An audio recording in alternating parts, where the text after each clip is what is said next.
this computer. All right. All right. Good morning, everyone, and welcome. Thank you very much for joining us for this, which is our fourth Kerby Centre online presentation on health and wellness and information as well. So we're really pleased that so many people have joined us today. Lots of great information, and I think it's a very, very timely subject because it's been a particularly difficult time for seniors during this period of COVID-19.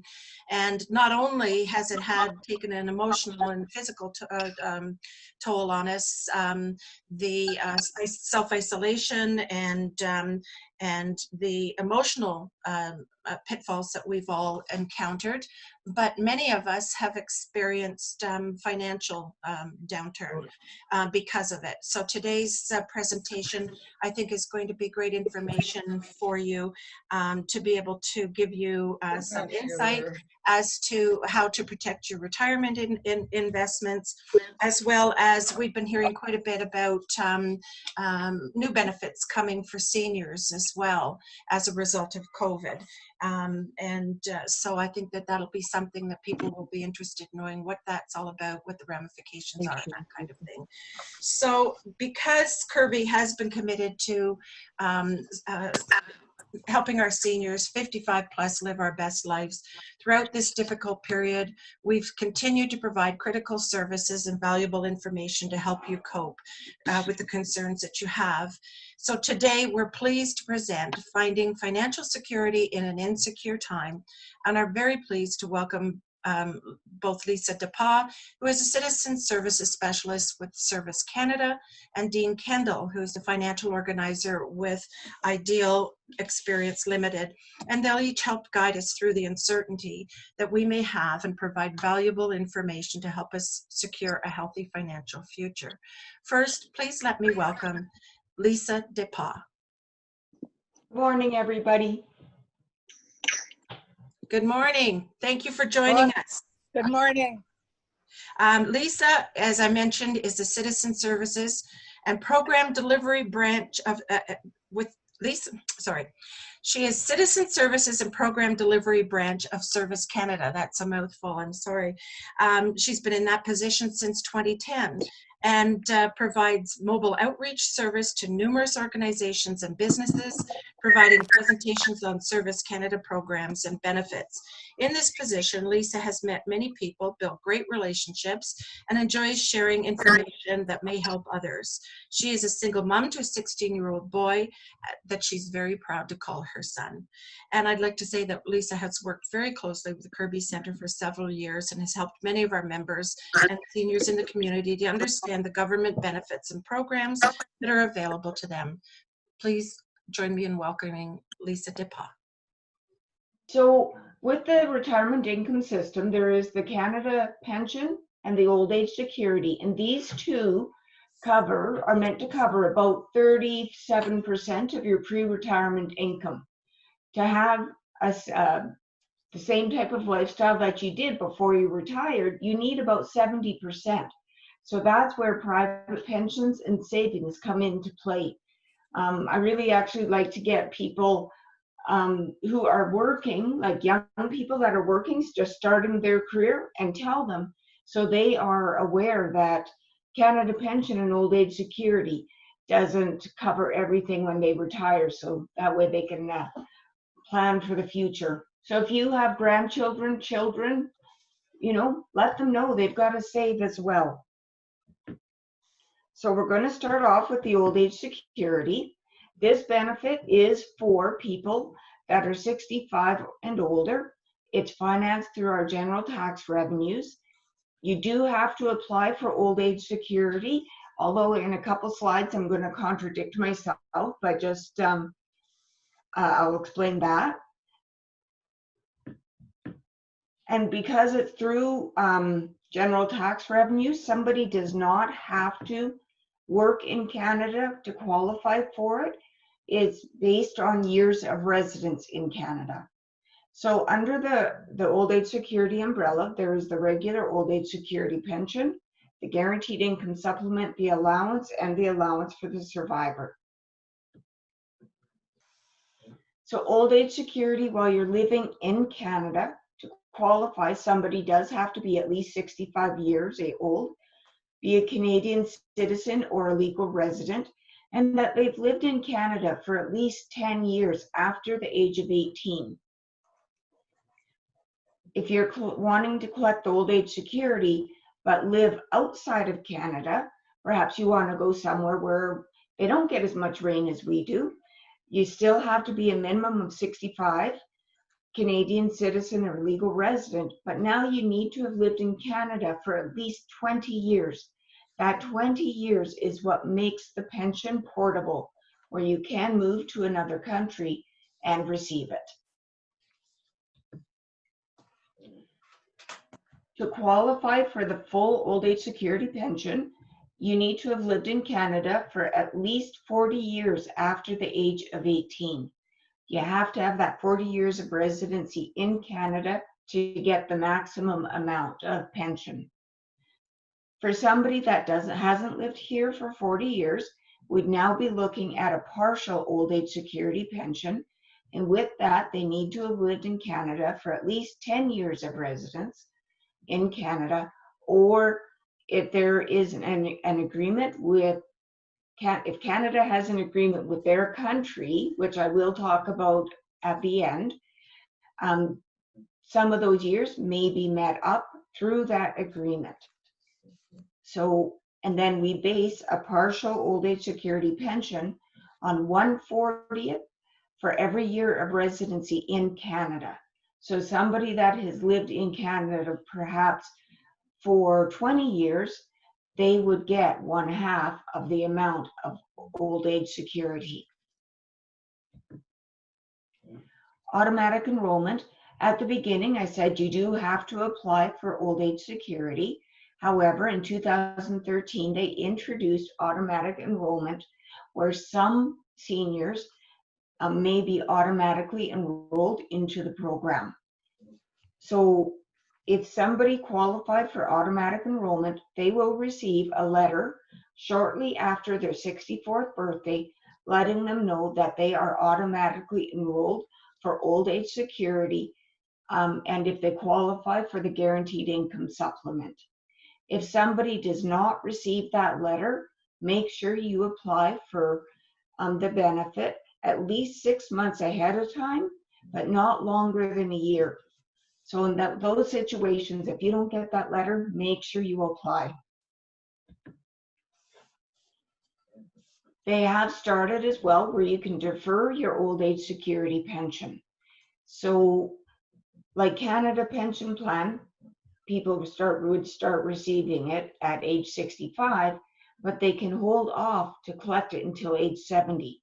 You can now do that with the old age security plan.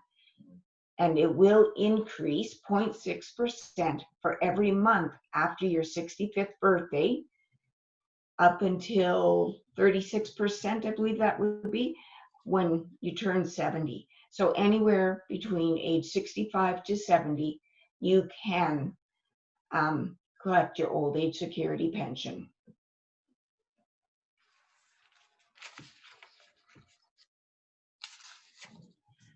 So as I was saying, applying for the old age security pension, you want to apply at least 6 months ahead of time, but not more than 11 months ahead of time, because that would be too long. I know the turnaround time can take a little while, so you do want to give it at least 6 months to apply. This pension will stop if you have not lived in Canada for at least 20 years after the age of 18, and you have left Canada for more than 6 months. So basically you would have month of departure, the following 6 months, and if you did not return, your old age security pension will stop. It will also stop if somebody is incarcerated in a federal penitentiary for a period of 2 years or longer. So my message is, just don't go to jail and it won't be a problem. Sometimes people will ask not to receive their pension, so we will stop it if somebody asks to have it stopped. and then upon passing, it will stop as well. The supplemental benefits that are under the old age security umbrella is the guaranteed income supplement, the allowance, and the allowance for the survivor. So these are non-taxable benefits for a low-income senior. So some people may qualify for these benefits, some may not. The guaranteed income supplement, you do have to be a Canadian resident in order to qualify. You have to be receiving an old age security pension. You have to be below a certain income. And very important that you do your taxes on time every year for the guaranteed income supplement to continue. If you don't do your taxes on time, we don't know what your income is, and therefore the benefit will stop. How much will you receive? It's going to depend on what your marital status is and what your income is from the previous year. We do look at old age security 4 times a year, and just for cost of living increases. And if there's going to be any increase, you'll see a small increase up to 4 times a year, or it will stay the same, but it will never decrease. And with the guaranteed income supplement, you are only allowed outside of Canada for the 6 months, the month of departure, the following 6 months, and then it will stop regardless of how many years you've lived in Canada.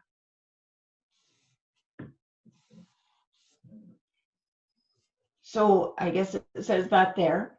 If you don't file your taxes by April 30th each year, it will stop. If your income goes too high, above the maximum allowed, it will stop. If you leave Canada for more than 6 consecutive months, and then upon passing, it will stop. There's also the allowance, and with the allowance, this is for somebody that is between the ages of 60 to 64 years of age. And the way I like to describe this is you have a couple, and one part of the couple is 65 or older, and they're receiving the old age security and the guaranteed income supplement. Because this one half of the couple is receiving the GIS, the other spouse in the relationship may qualify for the allowance. They do need to be between the ages of 60 to 64, a Canadian citizen or a legal resident. They've lived in Canada for at least 10 years, and then they are married to that spouse that is collecting the old age security and guaranteed income supplement. The allowance will stop if your combined income does go above the amount that is allowed for guaranteed income or for the allowance. If your spouse or common law partner is no longer eligible for the guaranteed income supplement, if your spouse or partner passes away, it will stop. If you leave Canada for more than 6 months, if you don't file your taxes by April 30th, if you end that relationship, that allowance will stop. Once you turn 65, it's going to stop because at that time you may qualify for your own benefits, like your own old age security and possibly the guaranteed income yourself. And then upon passing, it will stop. The allowance for the survivor is very similar to the allowance in that you have to be between 60 to 64, a Canadian citizen or a legal resident. You have to live in Canada for at least 10 years after the age of 18, and you have to be below a certain income. The difference with the allowance for the survivor compared to the allowance is that you are now a survivor. Your partner or spouse has passed away.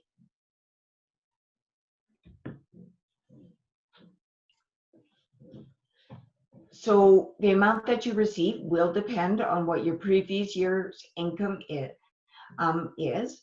And then again, it will only be paid outside of Canada for the month of departure and the following 6 months. And it will stop if your income goes too high. If you were to remarry or start a new relationship for a period of at least 1 year, it will stop. And then again, upon passing, it will stop. So that is it for the old age security. I'll move on to Canada Pension Plan. So the Canada Pension Plan, it is a mandatory program. So anybody that is working in Canada is going to be paying into the Canada Pension Plan. Because it's a contributory program, it is payable outside of Canada. And then if somebody has lived in Quebec, they do have a program that is very similar to the Canada Pension Plan. And the Quebec Pension Plan and the Canada Pension Plan, they do work together. So depending on where you're living when you apply, where you were when you contributed, will make a difference on which plan pays you. So who contributes? Basically, everybody that does work in Canada making more than $3,500 within a year's period. The amount that you contribute will depend on how much you're making. So the more money that you make for income, the more you're going to be contributing into the Canada Pension Plan. And your contributory period is from age of 18 up until possibly age 70 if you are still working.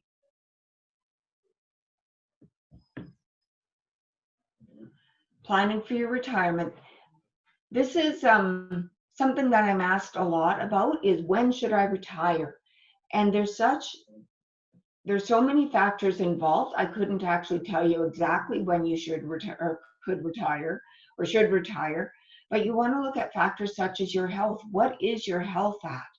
How long, what's your life expectancy about? How long and how much have you contributed to the Canada Pension Plan? Were your pension credits ever split? Were you were you in a relationship and you ended that relationship? Could your pension credits be split between you and your ex-partner? And then what are your plans for retirement? Because, depending what you want to do for retirement is going to determine how much money that you are going to need when you retire.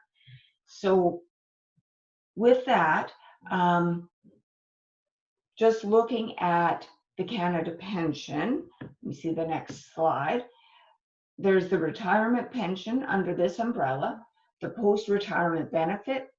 I took out the information on the disability benefit, but if there aren't any questions on that, I can answer that as well. And then there are survivor benefits, which includes the death benefit, a survivor's pension, and a children's benefit.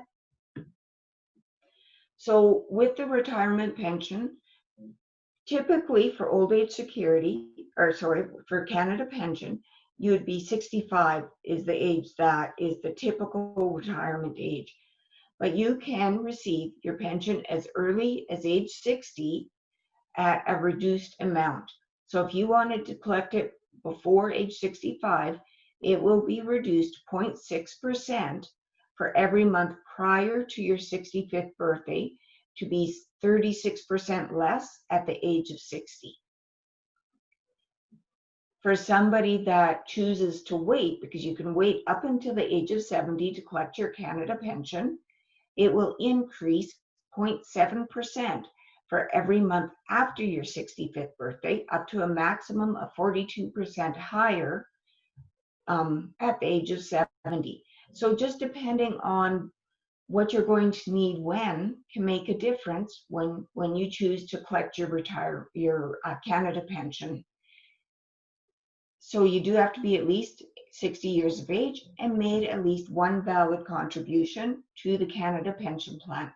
And that valid contribution are going to be contributions where it's above the $3,500 that somebody needs to make to contribute. So contribution, if you are between the age, let me try that one again. There is the post-retirement benefit as well. So somebody that is between the ages of 60 to 65 and you are already collecting your Canada pension, but you're continuing to work, you have to keep contributing into the Canada Pension Plan. That does not increase your overall amount of Canada pension, but what it is you are now contributing into the post-retirement benefit, which is basically like a top up to the Canada Pension Plan. And yeah, it's just basically a top up to the Canada Pension Plan. If you are paying into the post-retirement benefit, your employer will have to pay as well. And if you're self-employed, you're going to have to pay both portions. For the post-retirement benefit, to receive it, it's going to be paid, start being paid the year after the year you started contributing. It's not something that you have to apply for. It will be paid to you automatically. Once you hit age 65, but are under age 70, you have the choice whether to pay into the post-retirement benefit.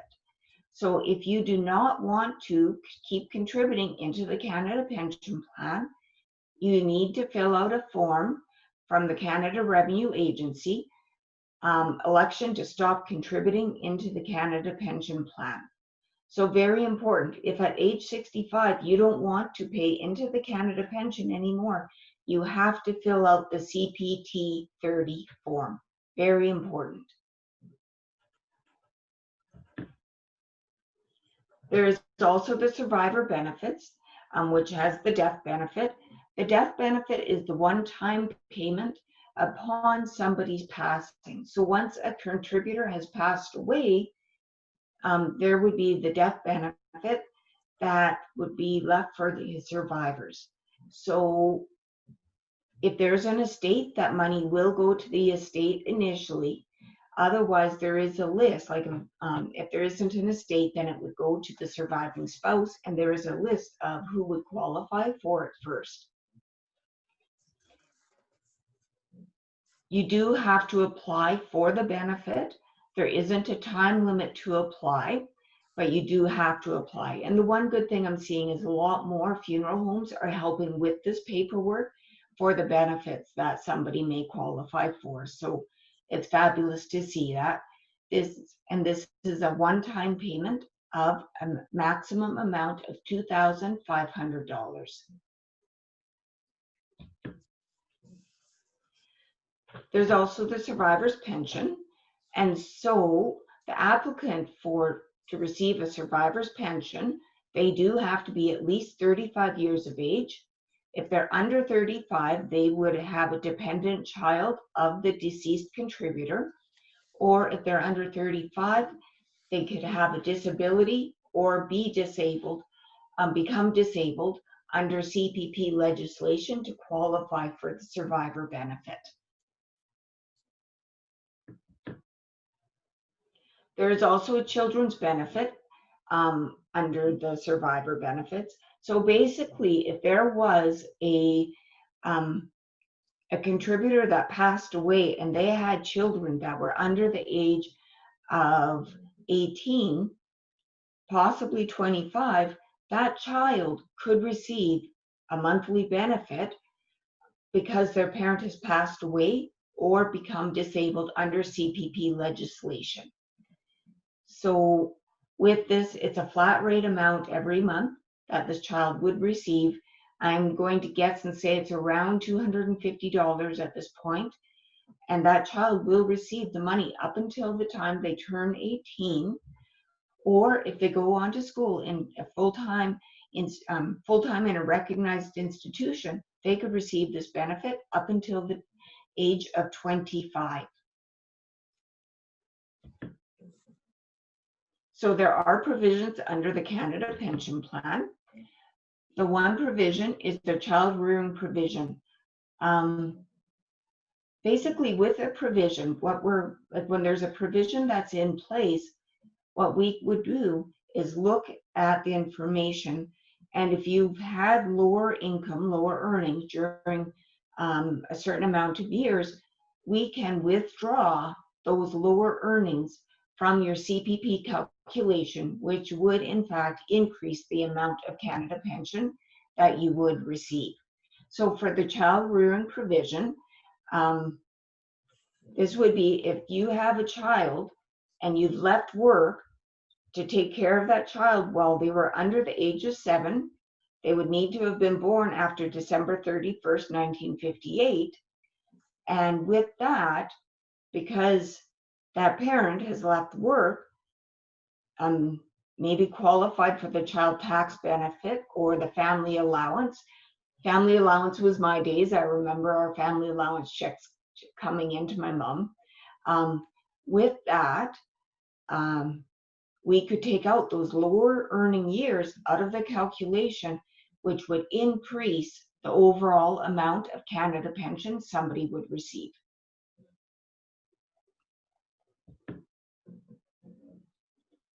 There's also pension sharing. So if you have a couple that is at least 60 years of age or older and apply for the retirement pensions, what they could do, if there's a difference in the amount of pension that somebody would receive, is that they can share their pensions between them. And by sharing the pensions between them, it doesn't increase or decrease the overall amount of pension that somebody would receive. But what it could do is drop you into a lower tax bracket. And if anybody ever has heard my presentations before, you know that I'm a hand talker. And I'm seeing my hand going up in my little picture. So I'm still a hand talker. It's just a little bit different when it's not in person.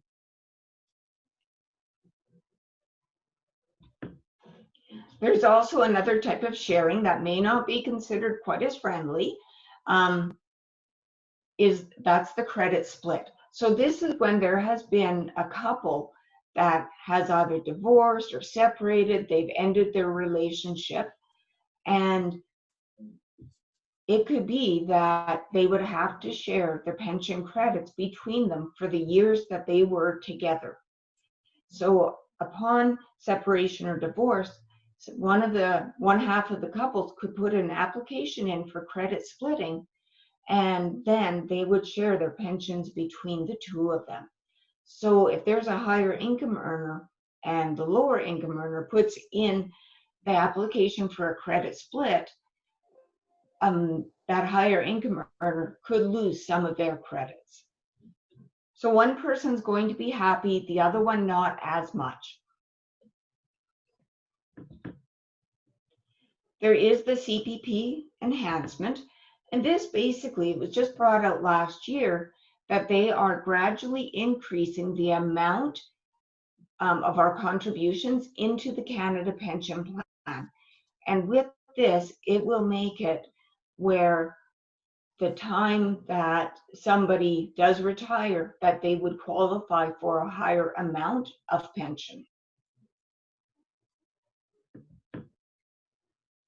International agreements. Sorry. Oh, I think I'm still good for time, quickly.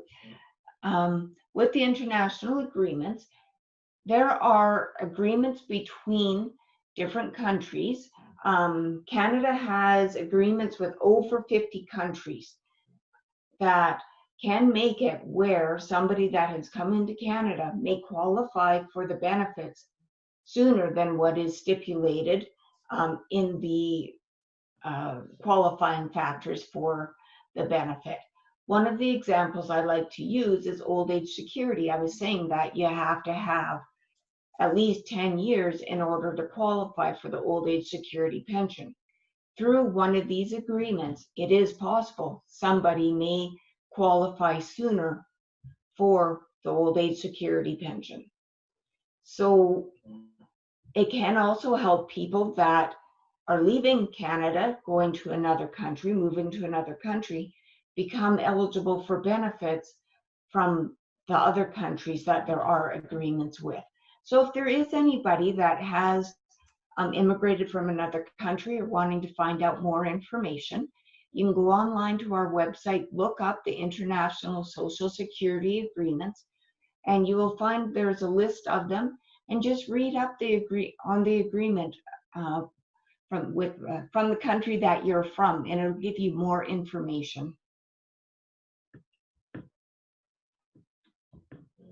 So if somebody has received a decision made from Canada Pension Old Age Security that they disagree with, you do have the right to put in an appeal for that decision that was made, and have it looked at again, just to make sure that the decision is valid, or is it something more that needs to be looked at further.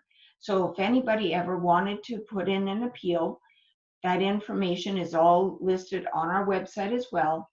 And you would just, go there and put in that appeal and see if there's anything that we're missing. Privacy, responsibility, and penalties. So one thing is that your information is very safe with the Government of Canada. We will not share information to anybody without your prior consent.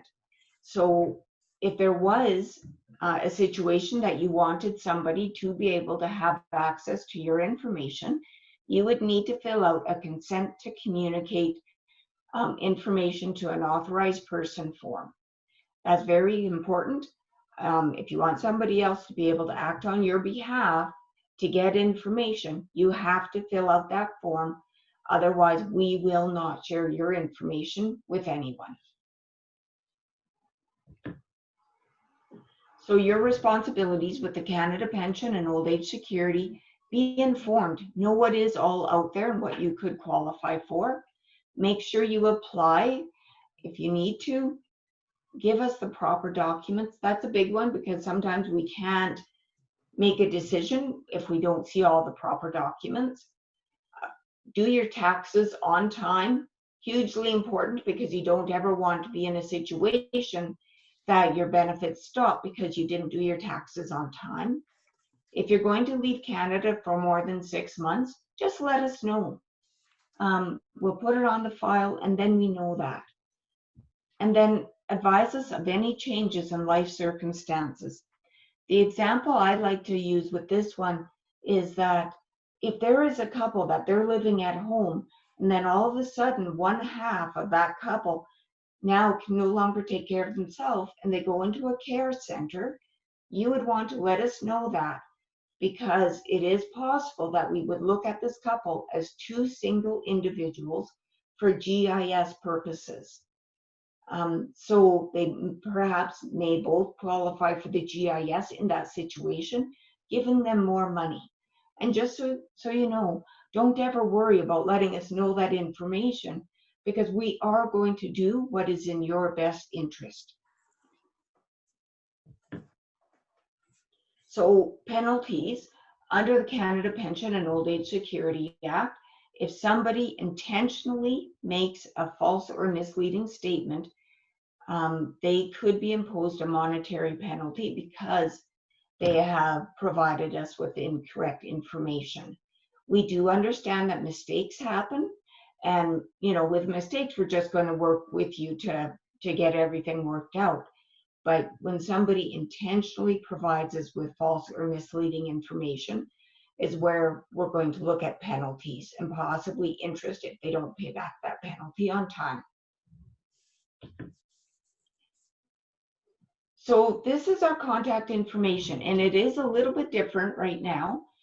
A lot of our information, of course, is going to be on the canada.ca website, and that is where you're going to see the most current information.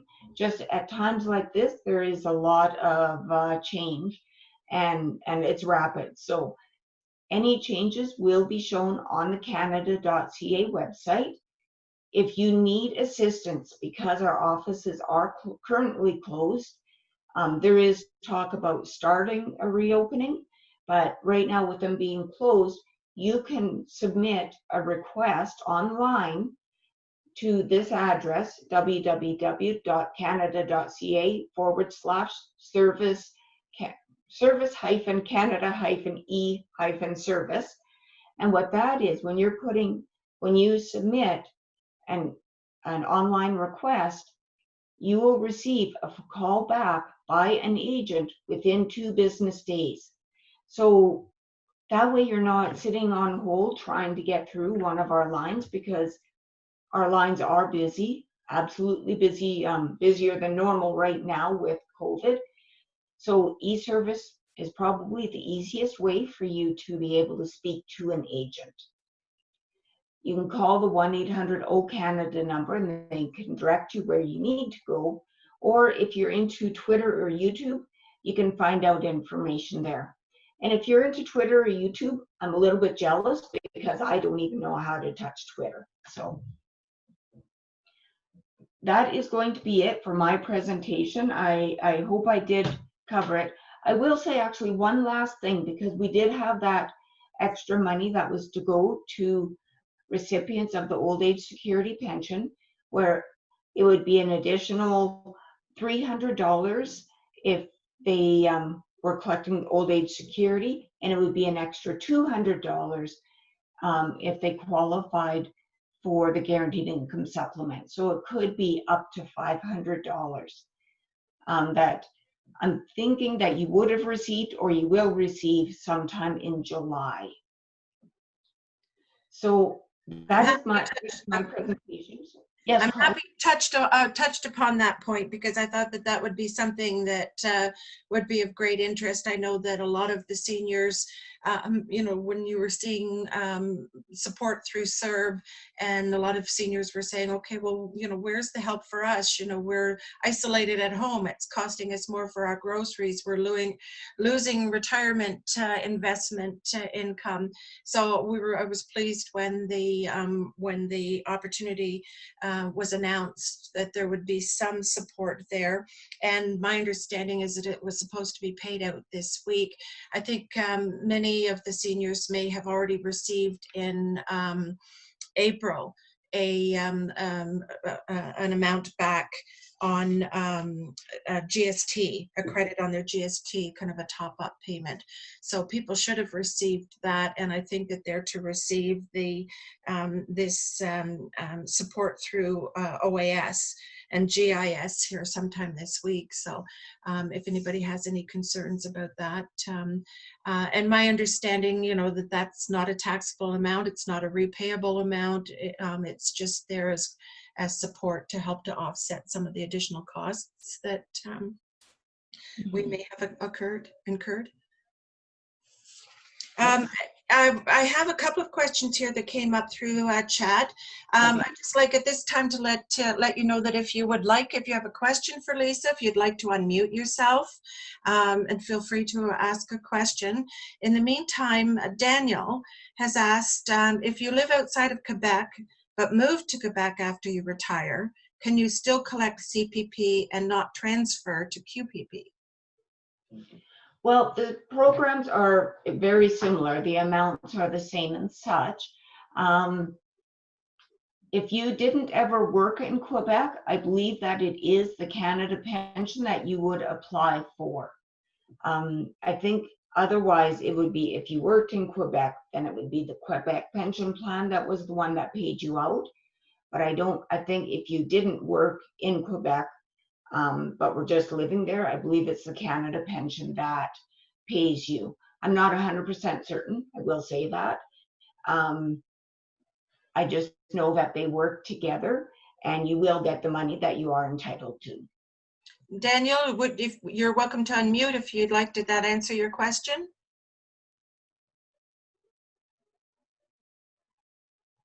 I also have a question from Val, Kendall. If you got OAS but hadn't been here 40 years, then later had total 40 years, do you have to reapply to get the full pension?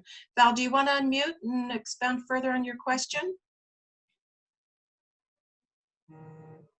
Val, you need to unmute.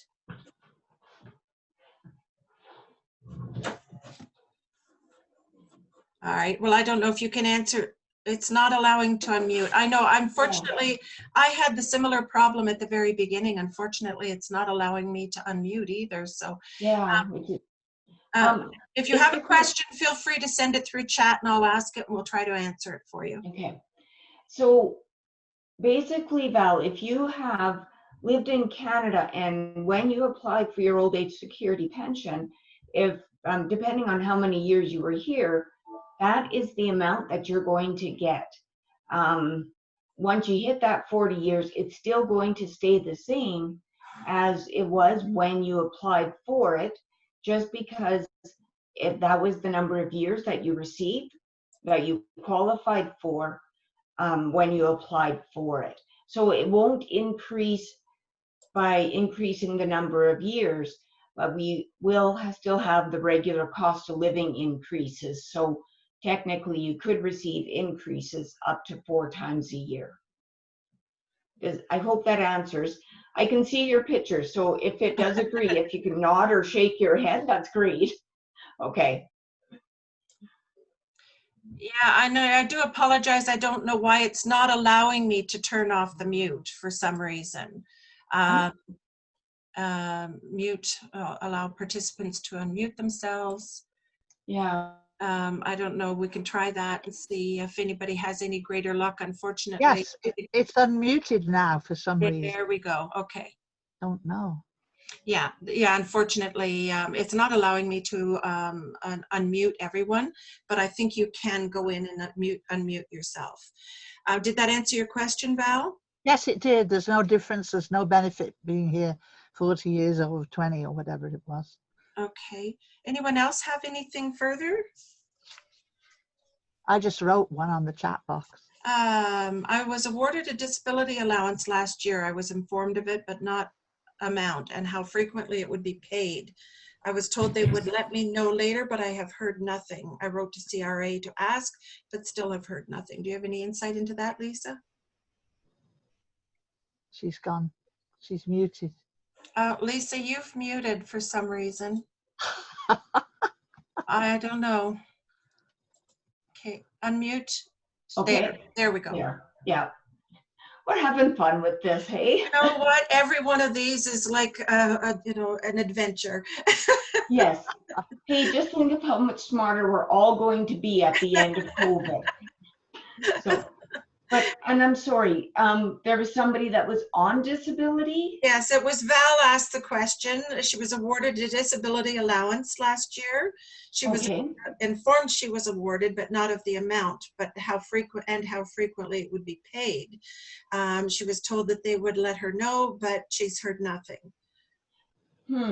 Okay, so basically with disability, it's going to depend on your contributions to the Canada Pension Plan. So even I can't even give you a definite number. I know the maximum amount for disability is around $1,300 each month. And then once you hit 65 years of age, it will roll over into the retirement pension. Is this Val Kendall asking? Yes, it is. Yes, it is. Okay, because Val, are you receiving old age security? Are you above 65? Yes. Okay, if you're above 65, you will not qualify for Canada Pension Disability, because Canada Pension Disability only goes up until the age of 65, and then that's where the Canada Pension Plan retirement benefit would come in. Oh. So CPP disability is for only under 65. Oh, and then at 65 is when your retirement pension comes in. Oh, are you receiving a CPP retirement pension? I think I am. But I got a letter from them saying I was awarded a disability allowance, but no more information than that, and that they would let me know later, like what it was. Do you get it paid once a year or monthly? Monthly. Oh, well, I don't think I'm getting anything. That's very strange. Someone could be disabled prior to 65 or after 65. Well, the thing is that at 65, because it's a Canada Pension Plan benefit, you don't get the disability benefit, but that's where you get the retirement benefit. So it just switches over the type of benefit. So Val, I think it might be in your best interest to put in the e-service request on that. If you can still see the screen, you want to write down that address because it's not the easiest to find online. But the canada.ca/service Canada e-service. I have written it down, thanks. Okay, perfect. And again, submit we the will share service this request. information as well through after the event or the presentation.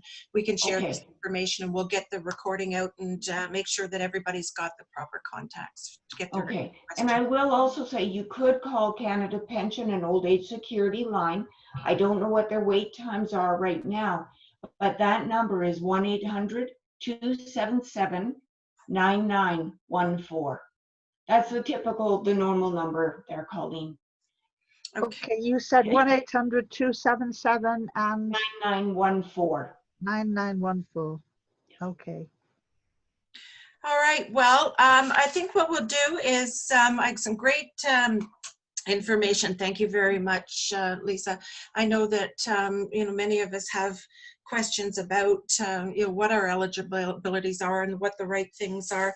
I had a quick question myself that I had made note here when you were referring to whether you choose to discontinue contributing if you're working past receiving your benefits.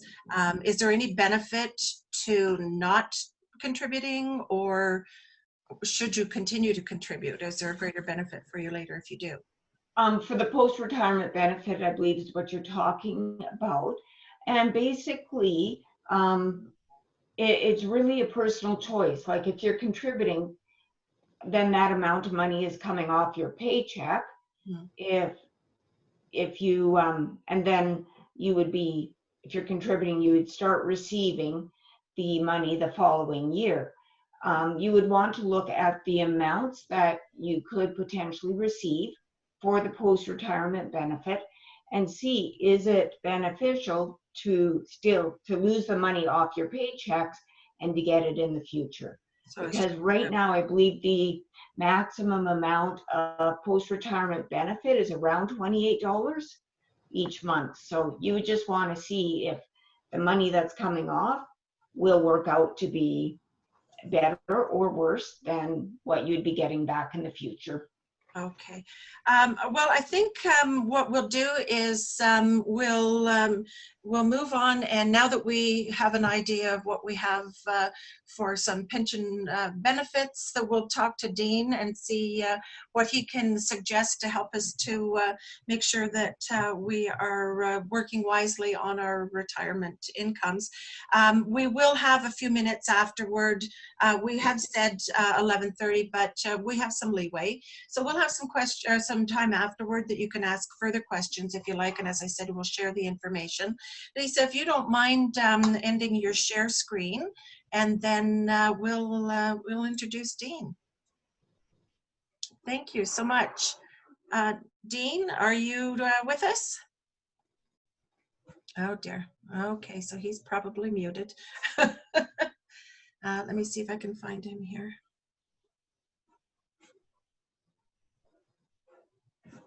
See, that's good. I'm glad I'm not the only one that stumbled over. Okay, there's Dean there. Ask him to unmute. I do not know why it is not allowing me to unmute everybody. Yeah. Oh, that's Daniel. Okay. Oh, there's Dean. There's Dean. Can you hear us, Dean? I can. Yes, I can. Oh, good. Well, we're having a little fun today with technology, so I appreciate. I'm not seeing your face here yet, but I wanted to make sure that we introduce everyone and let them know a little bit about you. Dean is a specialist in the financial services industry who helps people who are dealing with significant financial issues. Dean is a 3-time Canadian national #1 amateur BMX rider and a 5-time Canadian national #1 professional BMX rider. I hope we have a little bit of time that we can chat about that a little bit, Dean. Dean leverages his dedication, focus, and enthusiasm for sports to coach his clients to win by achieving their ideal lives. Dean, if you would like to go ahead, we'd love to hear what you have to tell us about optimizing our personal finances. Sounds great. Yeah, well, first of all, yeah, Colleen and Kerby, thank you so much for having me here today. What a great organization Kerby is, for seniors in Calgary. We think so. Yeah. So I will get this.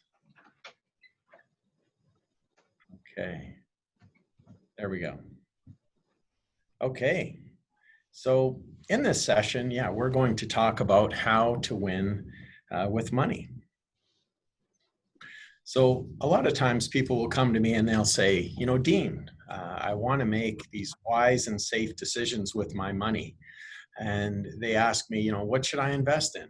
You know, there's all these choices in the marketplace. There's REITs, there's stocks, you know, there's ETFs, exchange traded funds, there's bonds, there's mutual funds, there's real estate, there's GICs.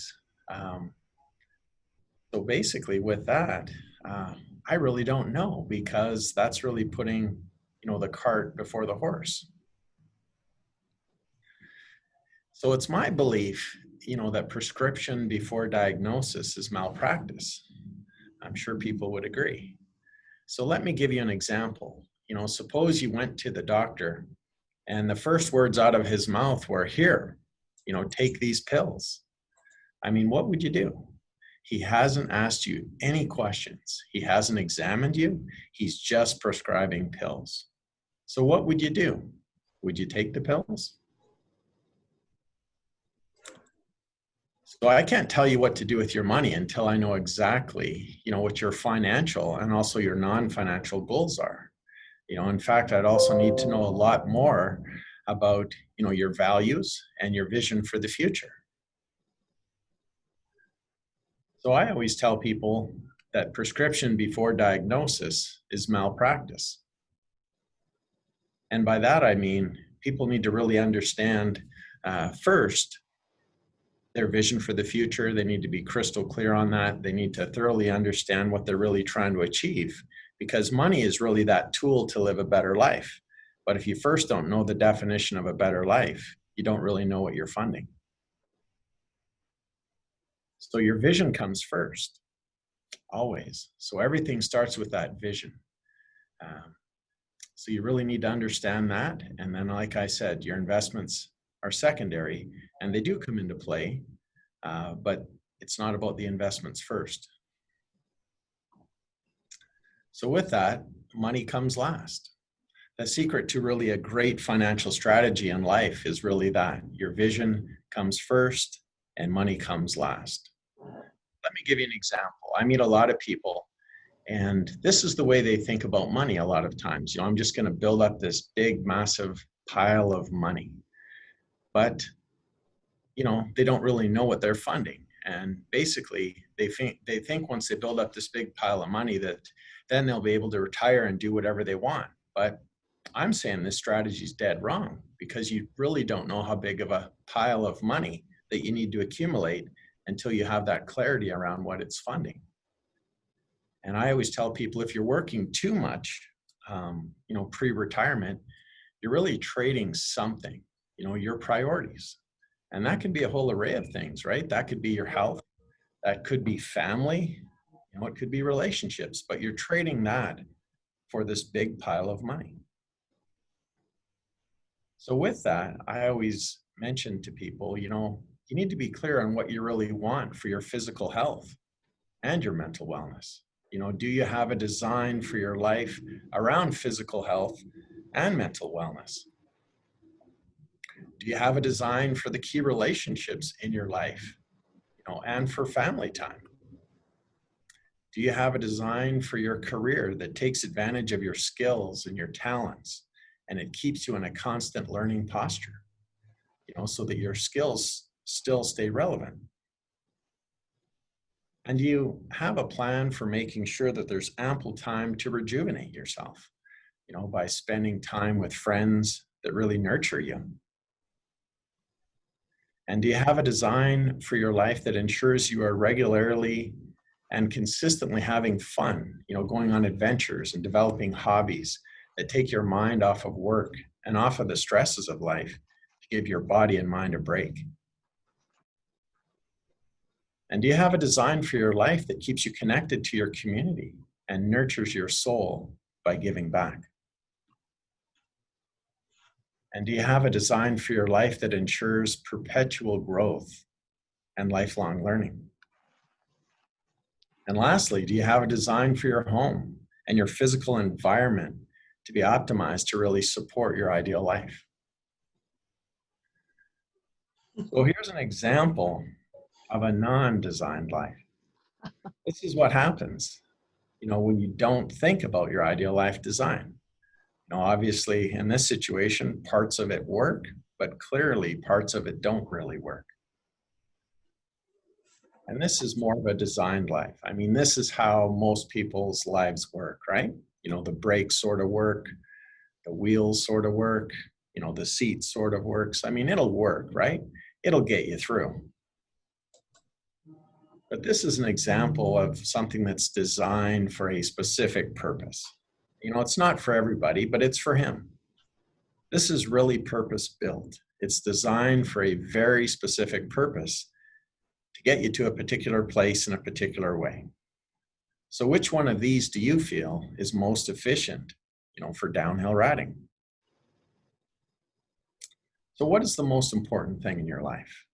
I mean, most people come to me and they would say, my health or my family. But I always say, if you're not healthy, you can't really take care of your family. So doesn't it make sense to take care of your health first? And then what is the second most important thing in your life?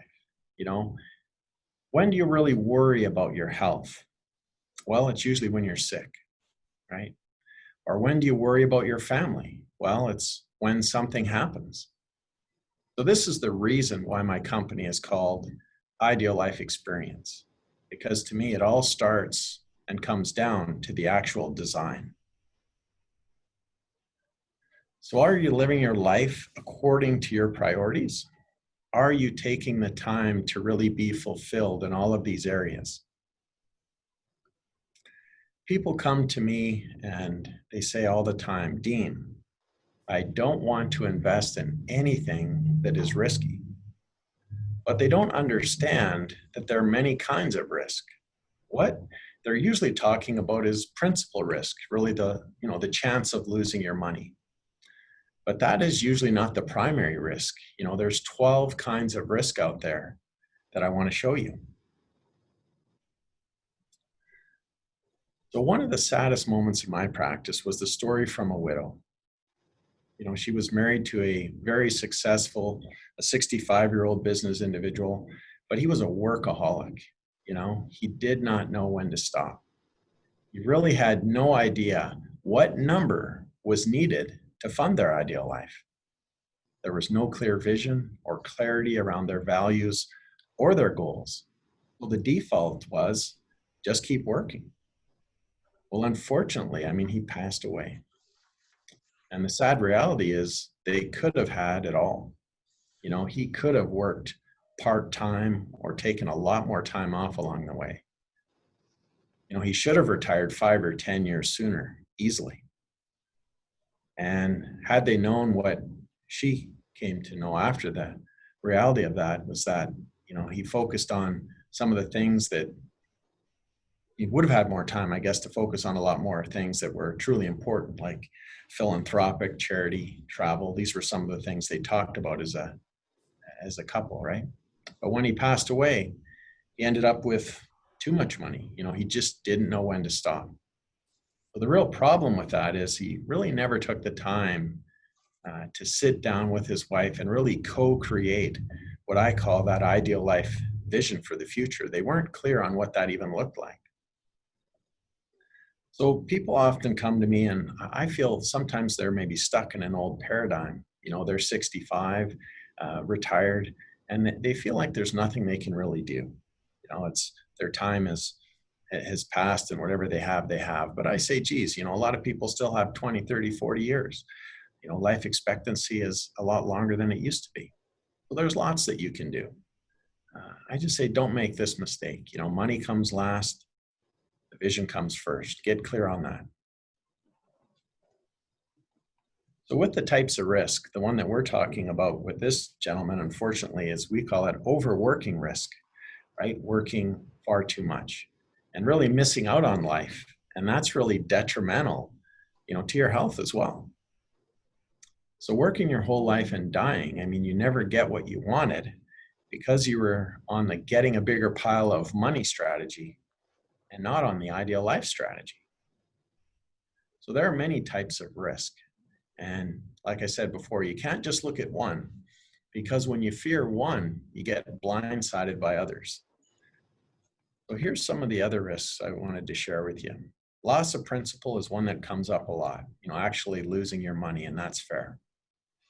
The other one is inflation. So if your investments aren't outperforming the inflation rate, you're really not making any headway. So that's another risk. Another one is taxation. I mean, CRA obviously is there, and you pay a certain amount of tax. Market risk is, the risk of ups and downs, maybe the stock market if you have some stocks or equity type investments. Credit risk can relate to bonds. If you have a bond type portfolio, how secure they are, how safe they are. And there's also economic risk, just what's going on in the actual economy here in Canada and globally.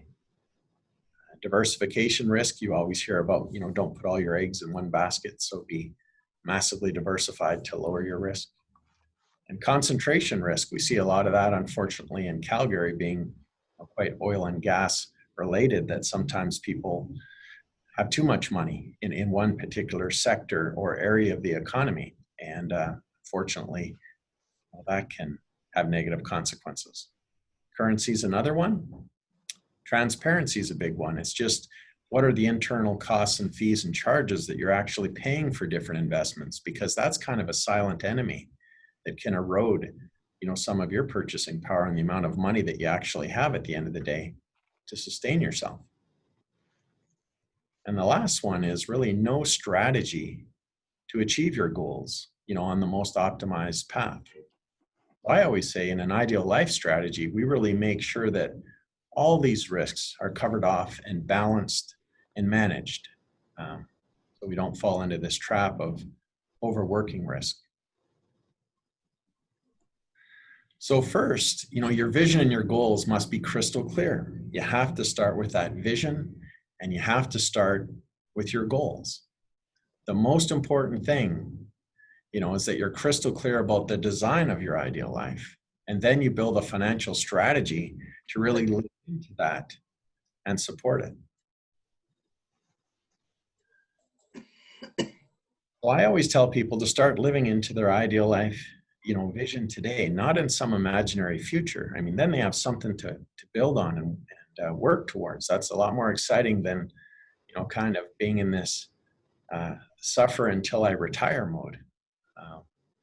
Create that crystal clear vision first and really start living into it immediately today. And being in the financial services industry, there's lots of individuals in the industry. So I always say that you have to beware of just who they are and what they're actually providing and what their credentials are. There's so many titles out there. There's advice givers like wealth manager or private wealth or vice president of finance or financial planning, trusted advisor. A lot of these titles really have no meaning, or credentials, and they're not sanctioned by any legal body.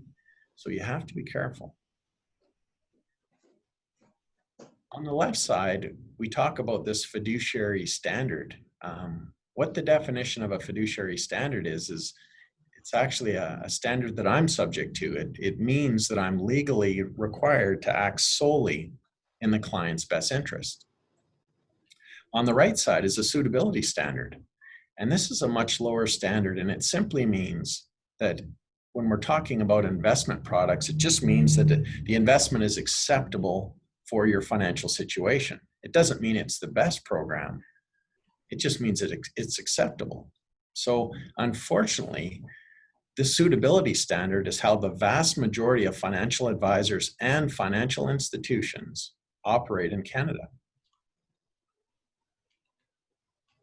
So I have a few questions for you.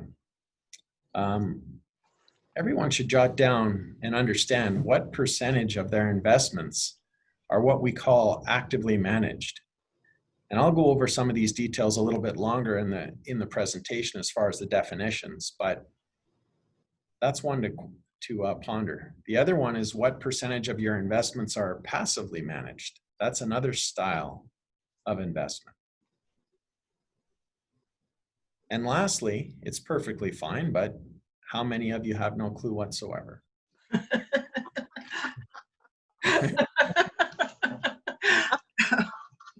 So there's no right answer.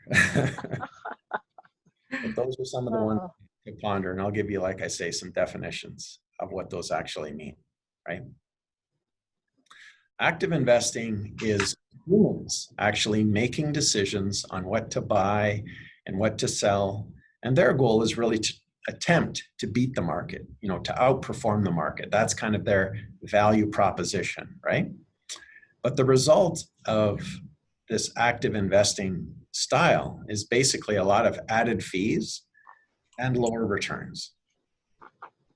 So the other approach that's available to everyone in Canada that's not well known is called passive investing. And this is another style of investing, and no humans are involved in this decision, right? It's computers that really buy and hold a basket of stocks or bonds. And again, the portfolio can be completely designed for your risk tolerance, whatever your goals are, but they just attempt to match the market. So there's a lot of information on this that has been produced, and one of the pieces is this Nobel Prize winner, Eugene Fama, but he did a study and he basically proved that this active management style, the first one we talked about, is never good. So he's provided empirical evidence that passive investing beats active investing, period. So he won a Nobel Prize for actually proving this. So it's a good resource to actually understand that. He's not in the financial services industry. He just took on all the data and all the information and basically said, everyone keeps debating this, but let's just put it to bed one way or the other. And so the bottom line is, when people say, when is the best time to choose active investing? His answer is never. So here's another professional, David Svendsen. He manages Yale's University Endowment. And the reason why I'm showing you this is because this is one of the largest endowments, and his results is just there. I mean, I show this basically to give you some indication that he is a proponent of passive investing, and he's averaged at 13.9% average annual yield over 20 years. And that's one of the best track records really on the planet. And again, solely he specializes in passive investing, nothing active. And David Svendsen goes on talking about this here. This is just a quote from him. He says, on an after fee, after tax basis over reasonably long periods of time, which in his determination is like a 5 to 10 year window, the odds are overwhelmingly in favor of passive index funds. And Warren Buffett, we've all heard of him, I suspect, right? One of the richest individuals on the planet, one of the most successful investors of all time, right? He's directed most of his fortune to be placed into passive index investments after he dies. So what is the impact of this passive and this active investing? I'll give you an example, right? Some dollars.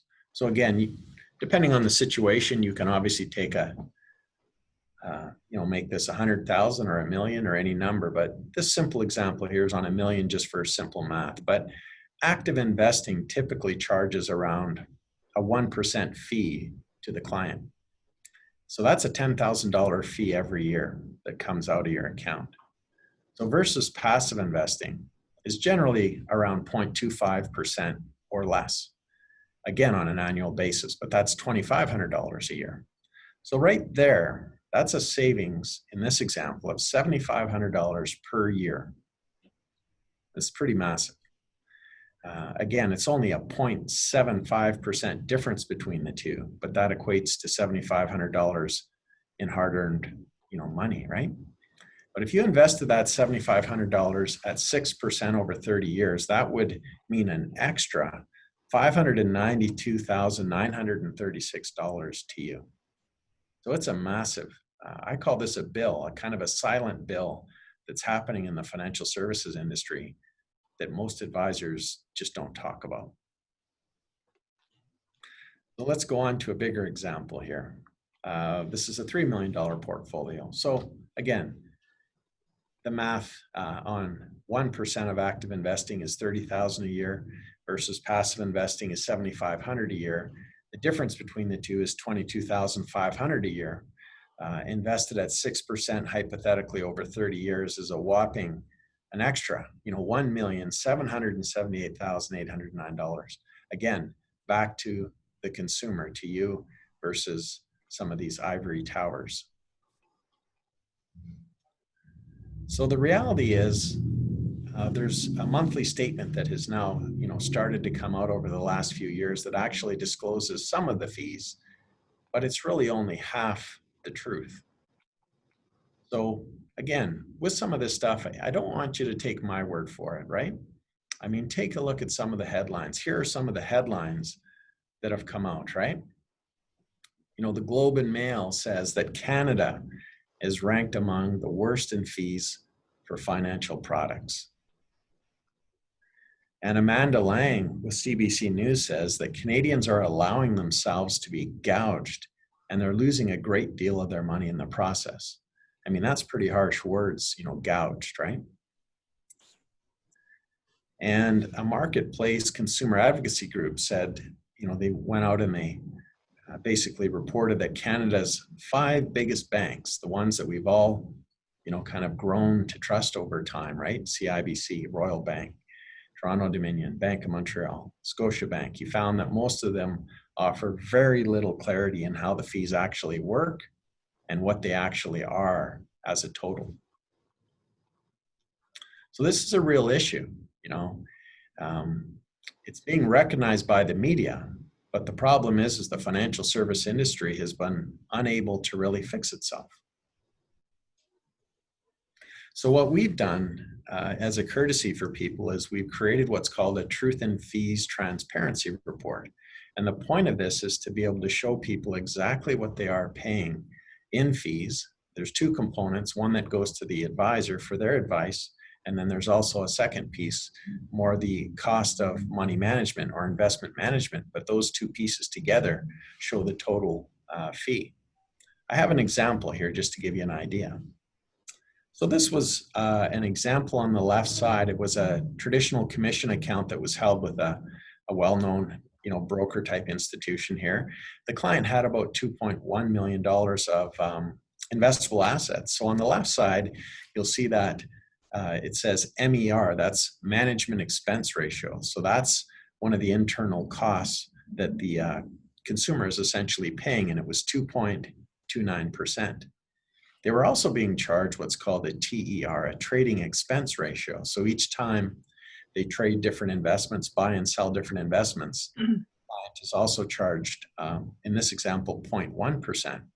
So the bottom line was the total as a percentage was 2.39% that's being charged on their program every single year. That equated to $51,455 every year. And when I met this client, they looked at their annual compensation report, which said that they were basically paying around $20,000. So again, that's a true number, but it fails to tell the cost of investing. So the problem was they only were aware of maybe half the cost.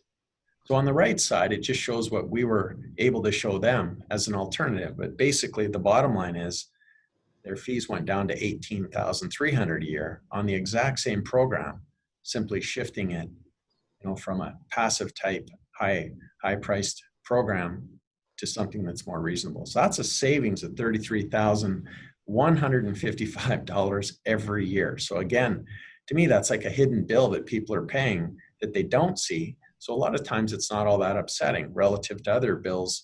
When we get a tax bill, or these different ones that come in the mail, we have to open them up and we see them and then we pay them and they seem to have more pain. But these are all what I call a lot of hidden fees that consumers just are not being shown. Yeah. So because of this, I wrote a book, and the book is called Stop Paying Hidden Investment Fees. And this is really to pull back the curtains on the financial services industry and really show people what is going on and some of the things that they can do to protect themselves, lower their fees, and essentially use that excess money and savings to live a much better life, achieve their goals. So if you would like a copy, I'm more than happy to give you a copy. And I go through all of these details that I'm explaining here today in excruciating detail. You have something as a resource. So I'm happy to give you a copy if you so desire. So these are some of the problems that I see, when I sit down with different people who have what I would call significant financial issues, and or opportunities in their life. There's this belief a lot of times that people don't really need a financial advisor, until they get wealthy, right?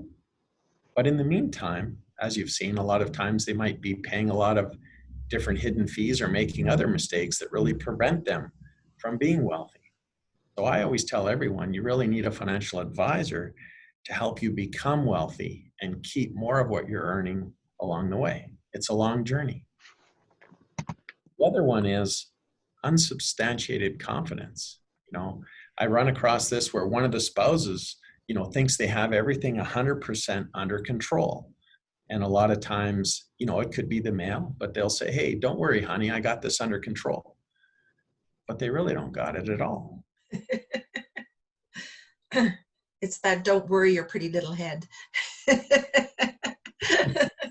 That's right.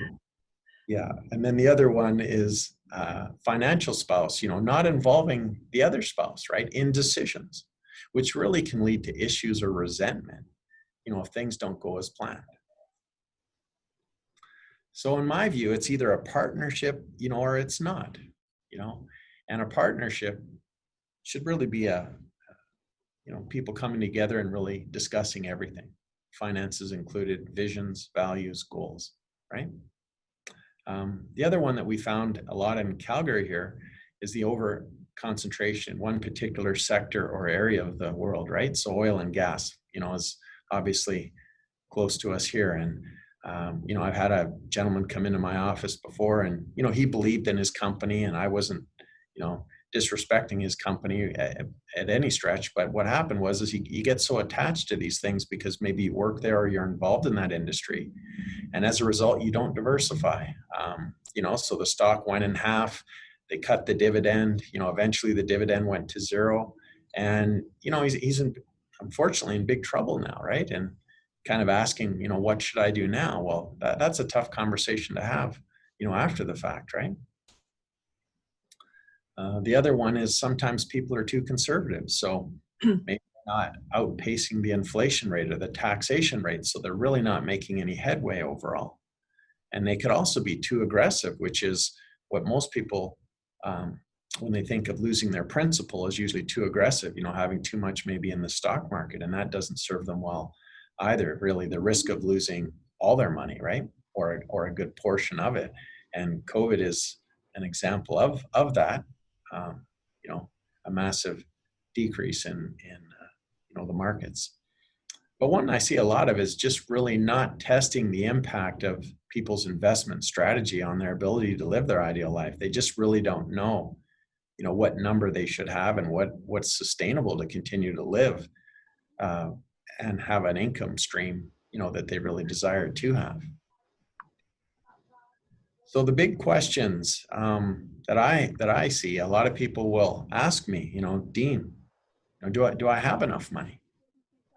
And we get this kind of around the pre-retirement, but also sometimes in retirement. Do we have enough to keep paying the bills and living our goals and traveling and doing philanthropic things and charitable things or whatever their desires are? Almost over, probably left 3 I'll months. also say a lot of times, what is the right number? Well, again, that's very situational, right? Everybody's situation is different. Really, what is their ideal life? What does it look like? What are they doing? Only once that's clear can that right number really be determined. And how much do I need to retire? And again, a tough question to answer without really knowing the circumstances. To the earlier presentation, I mean, there's all these benefits, right? There's Canada Pension Plan, there's old age security, there could be company pension plans, you know, there could be RIFs, there could be LIFs, there's TFSAs, there's all these different accounts.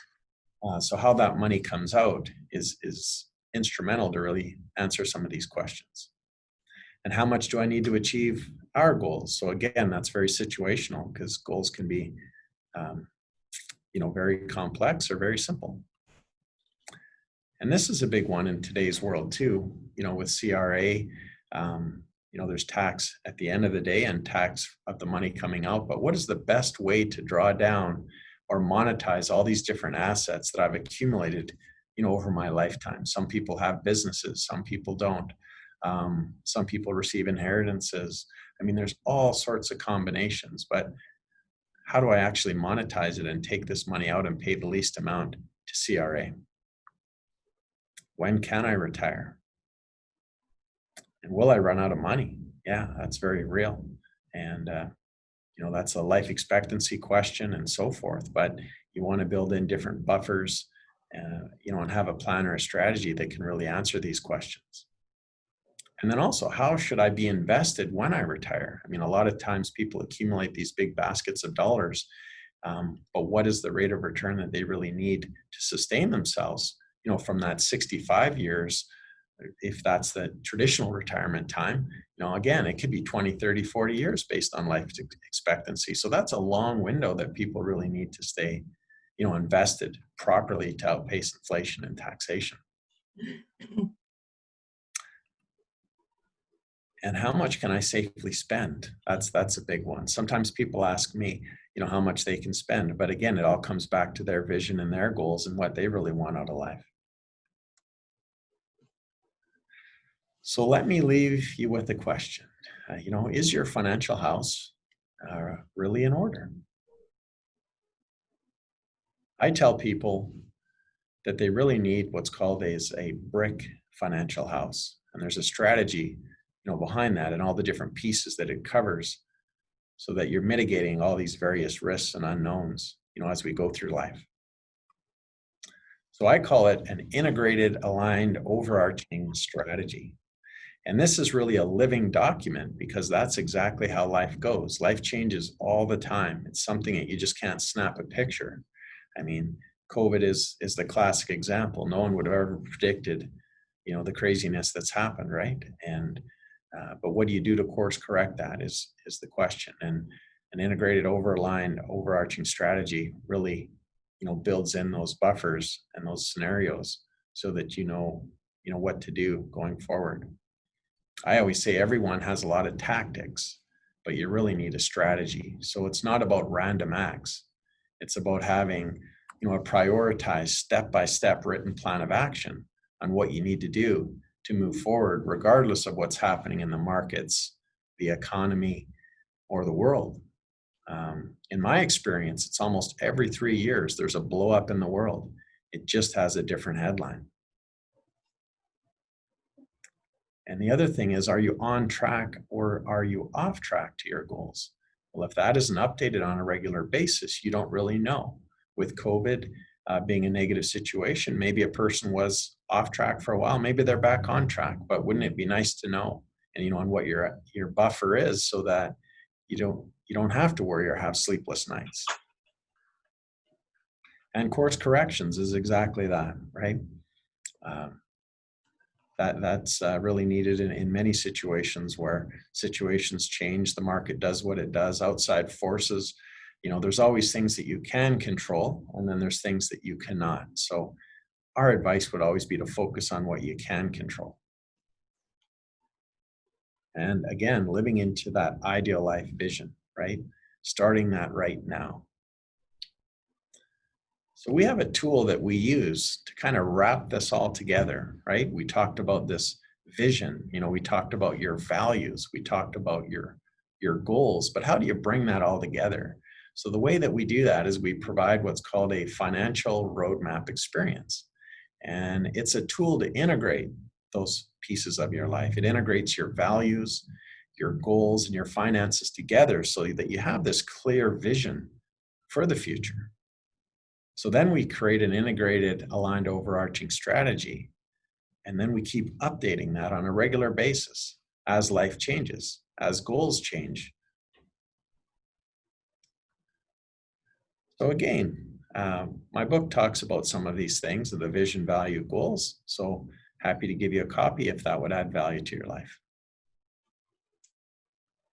And I always say, asking for help is really not a sign of weakness, right? It's really a sign of strength. And it'll help your mental health and your financial health. I mean, everyone can use some sound advice really on any topic.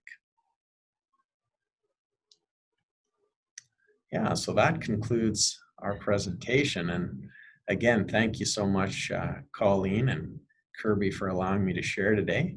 I hope I provided some insightful information that people can take away and hopefully implement. Absolutely. Thank you. I think that was great information there. I was really interested in several of the points, and particularly how you look at it so broadly, as far as it's not just the finances, it's your overall life vision and what you need. Again, you're welcome to unmute yourself if you have a question, or feel free to send it through the chat, and I'll be happy to ask for you.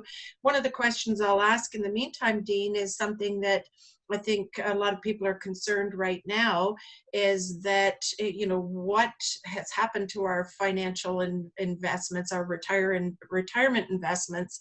One of the pieces of advice that I had was, don't even look at it. Just leave it alone. Let it be. Don't even look at it.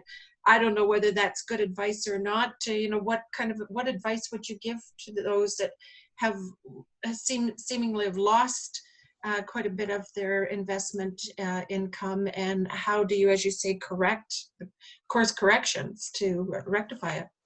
Yeah, well, I would certainly not agree with the idea of, kind of the put your head in the sand or don't look at it. I mean, there is this thought process, but it's based on a very big assumption. Assuming everything that you have is diversified properly and invested properly, it very well could come back and should come back.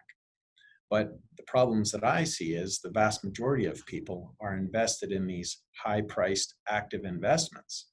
And if they reevaluated that in a good market, a bad market, or any market, it's always better to reevaluate. And if you can have a higher quality investment and lower fees that fits your risk posture and is helping you achieve your goals, then you should be reevaluating those things on a regular basis. So I know unfortunately, the wealth management industry and a lot of advisors are paid to keep those assets in play.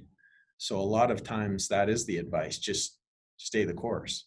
Now, again, passive investments go down just like active investments, but they're not impacted nearly as much.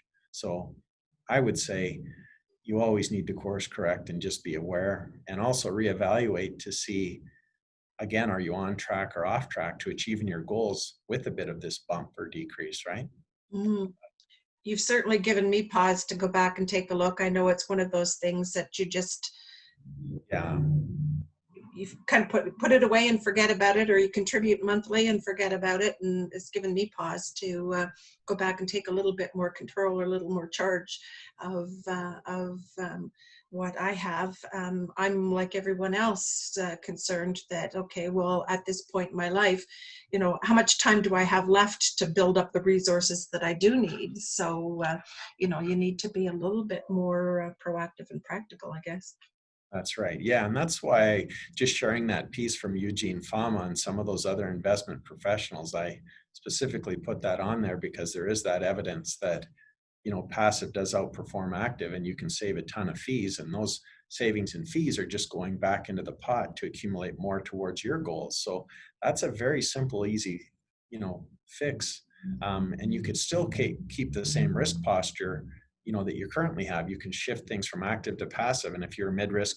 So it's almost like, if you buy a home in a down market, say you have a current home and then you want to buy another home, well, everything's on sale. So it's not a risk of shifting from one to the other because everything's down. So sometimes advisors say, well, you have to wait until the market recovers before you make any moves. And again, I see that as more of a sales ploy than actual advice, that's helping the client, right?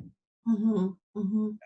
I don't know, we've got a few questions coming in here through chat. We've had several people that are saying that they would love to get a copy of your book. So we'll provide the information. Well, you've got it right there on the screen, the website. And Dean can be reached at 403-543-7226 or dean@ideal-life-experience.ca.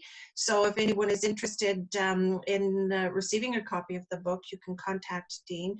And yes, Val, we are recording this so that we will share it once it's edited, and then we can have it up on our YouTube, and we'll share that as well so that you've got access to this information again. Pilar has a question. Pilar, are you able to unmute yourself? Her question is, I have a question in this situation. What is your advice between invest in real estate in Calgary or any other type of investments, saying we have enough extra money to invest?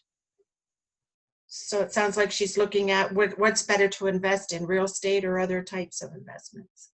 Right. Yeah, no, it's a great question. And I guess, yeah, in fairness, that would be, the part of the presentation I talked about, kind of prescription before diagnosis, right?